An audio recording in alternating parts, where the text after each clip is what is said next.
Bonsoir, je vous reviens avec cette vidéo pour vous parler d'un sujet qui est très important, qu'il faudrait qu'on en parle. Je vous parle de la spiritualité africaine.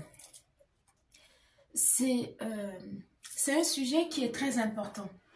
Il faut que nous, en tant qu'Africains, qu'on arrive à valoriser notre spiritualité. Qu'on arrête de valoriser la spiritualité des autres. Pourquoi? Parce que la nôtre, elle est très riche. Elle est plus ancienne que la spiritualité des autres personnes. On ne refuse pas d'adopter la spiritualité des autres, mais sauf que, ceci étant, quand vous laissez le vôtre et puis vous allez uniquement vous attacher à celui des autres, vous êtes déraciné.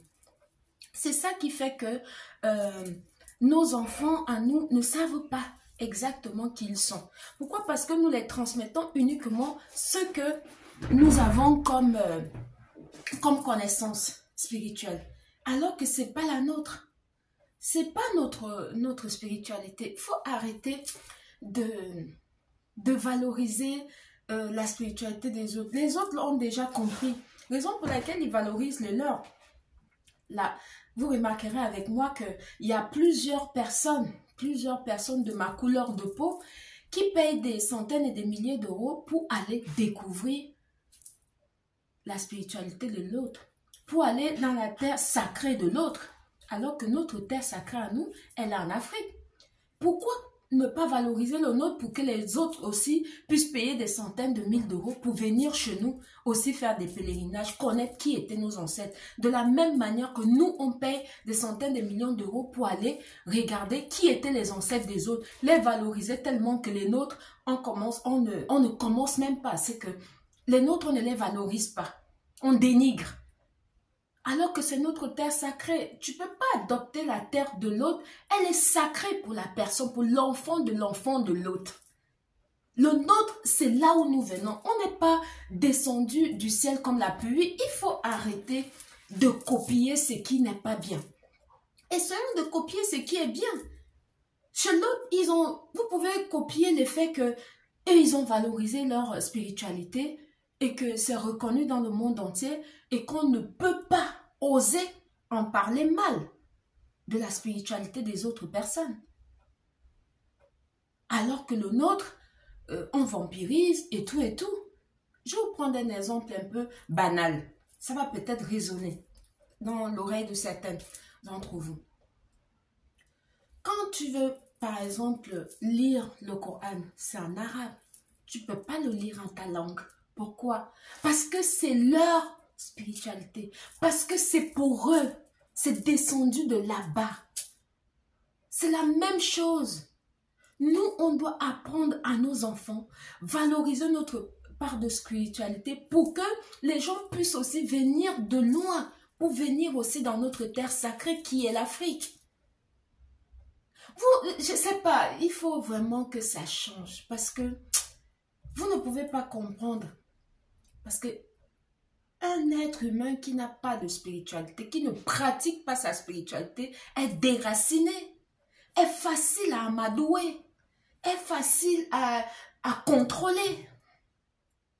C'est ce qui s'est passé avec depuis From, qu'on est venu nous imposer des trucs pas possibles. Il faut que ça change aujourd'hui, puisque on a pris connaissance de ça pour la grande majorité d'entre nous. On ne peut plus accepter de continuer dans la bêtise. Non. Arrêtez. Ici en Occident, je vais prendre un exemple tout simple. Quand tu vas vers l'occidental, en fait, il faut aller avec ce que tu as. Valoriser ce que tu as de là où tu viens. Par exemple, moi, j'aime bien manger les pains carrés japonais. Les pains de mie carrés japonais. Ça se vend uniquement à Paris et c'est 11 € le carré de pain de mie. La brique de ça, c'est 11 €. Parce que c'est travaillé d'une autre manière avec des matières premières qui viennent du Japon. Ceux qui mangent ça le savent. Ce n'est pas banal. C'est pas comme le pain de mie que tu peux acheter dans n'importe quel supermarché. Non, c'est pas la même chose. La texture même en bouche, elle est tellement fine, elle est tellement... Voilà, c'est tendre en bouche et tout. Quand tu as là pour habitude de manger ce genre de pain, tu ne peux plus. Tu connais la différence entre celui-là et le pain classique que tu as connu et le pain différent de ce que les gens mangent tous les jours. Le japonais, il le vend à 11 € parce que ça fait partie de sa culture, de son savoir-faire qui vient de chez lui. Et il vient vendre ça ici, il le fait ici en France. Et c'est toujours la queue pour acheter. Ça fait des années. C'est à Paris. Mais c'est des années pour aller acheter ce pain. Je ne suis jamais arrivée dans cette pâtisserie-là. C'est une boulangerie japonaise. Je ne suis jamais arrivée là-bas sans trouver la queue. C'est toujours la queue pour acheter là-bas. Pourquoi les gens font la queue? C'est un bout du Japon qu'il vous vend. Est-ce qu'il n'y a pas de pain de mie qui coûte 3 €, 4 €? Il y en a. Mais pourquoi les gens qui le savent préfèrent acheter celui qui coûte 11 €? Parce que c'est un truc, c'est particulier. Parce que le goût est différent. Parce que ça fait partie de la culture japonaise. Parce que c'est leur manière de faire qu'on achète. C'est pareil pour nous. C'est pareil pour nous. Si nous aussi, on valorise nos produits, on valorise nos savoir-faire, on valorise notre spiritualité, les gens vont payer cher pour venir voir là où nous sortons. Tous au nombre que nous sommes le fils de, descendants de. Moi, je suis descendant de Njoya. Tout le monde le sait, je ne le cache pas. Quand quelqu'un veut connaître ma culture, d'où mes origines, qu'est-ce que Njoya avait fait, je te montre que vas-y là-bas, tu vas voir.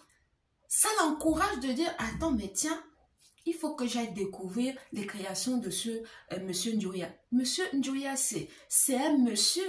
Avant d'être un roi, c'est un monsieur. Son œuvre, c'est l'œuvre que tout le monde doit payer pour aller voir, pour aller découvrir. C'est d'où je viens. Bouya Bangambi, vraiment. Mes ancêtres sont en train de me parler. Voilà. J'ai déjà expliqué et je n'arrêterai pas d'expliquer. Moi, je suis descendant du roi de Bangambi. Voilà. Et ma culture à moi, c'est ça qui fait ma force. Ma spiritualité à moi, ça fait partie de moi, ça coule dans mes veines. En fait, c'est pas quelque chose qui est négociable. Je n'ai pas besoin d'aller devant quelqu'un pour en baissant la tête comme ça parce que lui, il va me vanter sa spiritualité. Moi aussi, je vais parler de la mienne. C'est comme ça. Tu ne pars que chez l'autre avec ce que tu as. Arrêtez de dénigrer le vôtre, oubliez le vôtre et adoptez celui de quelqu'un d'autre. Vous êtes déraciné dans ce cas-là. On ne peut pas avoir peur de vous et on ne peut pas vous respecter tant que vous ne respectez pas vos ancêtres sur qui vous êtes descendants. On ne peut pas. Il faut que ça rentre. Il faut que ça rentre. Arrêtez d'avoir honte de votre culture, d'avoir honte de là où vous venez, d'avoir honte de qui vous êtes. Pour soi-disant miroiter quelque chose pour être accepté dans la société, on doit t'accepter tel que tu es.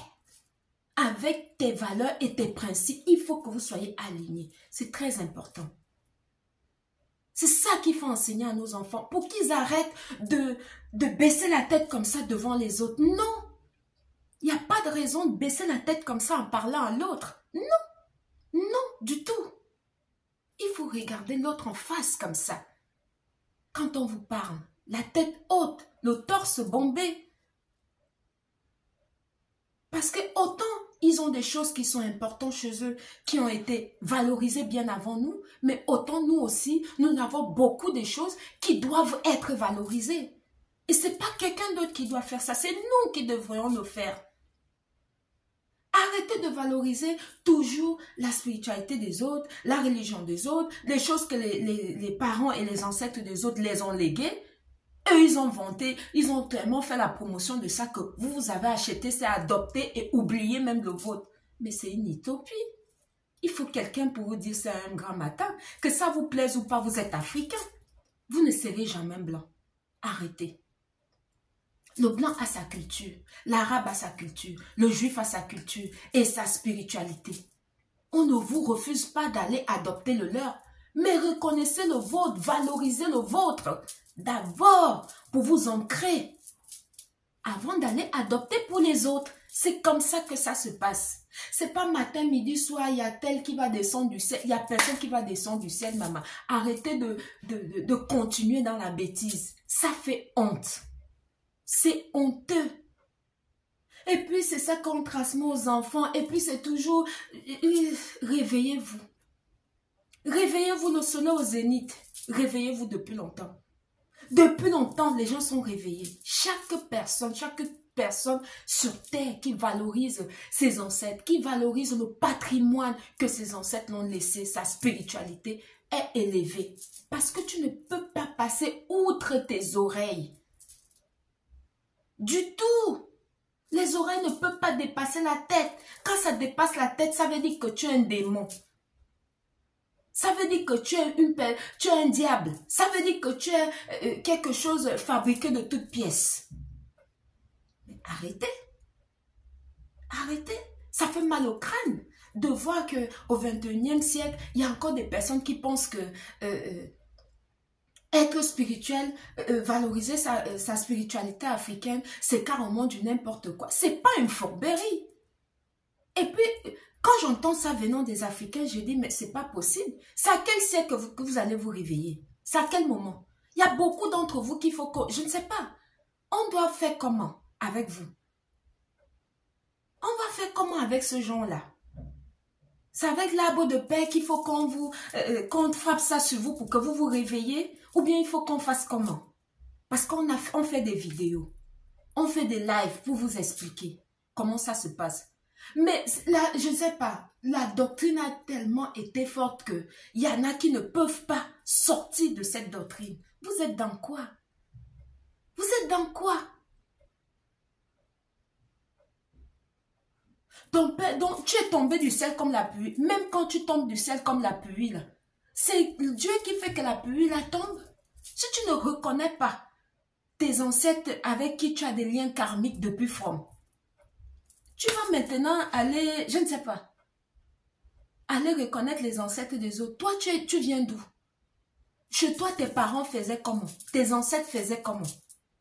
Mais reconnaissez vos ancêtres méritants et puis tout va aller mieux dans votre vie. Maintenant, si vous voulez devenir, je ne sais pas, bouddhiste et compagnie, parce que vous êtes à fond, c'est une histoire de mode, je ne sais pas. Il faut que vous reconnaissiez d'où vous venez d'abord. C'est comme ça que ça se passe. Vous pouvez avoir porter les perruques, les faux cils, les faux machins. Vous ne serez jamais ça. On a déjà parlé fatigué. Vous ne serez jamais ça. Ça vous rabaisse plutôt. Ça ne vous honore pas. Ça ne vous honore pas du tout. Ça vous rabaisse. Parce que quand vous faites ça, en fait, l'autre en face se moque de vous. Parce que vous voulez tellement le ressembler et vous rejetez votre nature profonde et l'être que vous êtes, que ça fait que vous êtes déraciné. Vous êtes juste un maillon de consommation. C'est ça. Vous êtes juste un maillon de consommation. Dès qu'il fabrique n'importe quoi, il dit que c'est maintenant ça qu'on va faire. Toi, tu suis. On n'est pas que des consommateurs. Il faut valoriser votre spiritualité. Il faut être créateur. Il faut être productif. Il faut être valeureux. Il faut valoriser d'où vous venez. Quel que soit le pays où vous allez. Quel que soit l'endroit où vous partez. Vous êtes africain. C'est ça votre identité. Tu es descendant d'eux. Tant que tu n'as pas reconnu tes ancêtres méritants, tu peux toujours courir à l'église. Tu peux toujours aller payer des millions d'euros pour aller en Arabie Saoudite et tout. Et en plus de ça, quand vous arrivez là-bas, on vous appelle les étrangers. Tu penses que depuis, même si tu portes les boubous saoudiens et puis tu mets les foulards, on va t'appeler arabe quand? Vous n'avez pas compris. Qu'est-ce qui vous... Je ne sais pas. C'est quoi là que vous ne comprenez pas? Vous ne comprenez pas quoi là-dedans? C'est aussi simple que ça. Boya Pangambi. C'était Mariama. Bonne soirée. Merci. Bisous.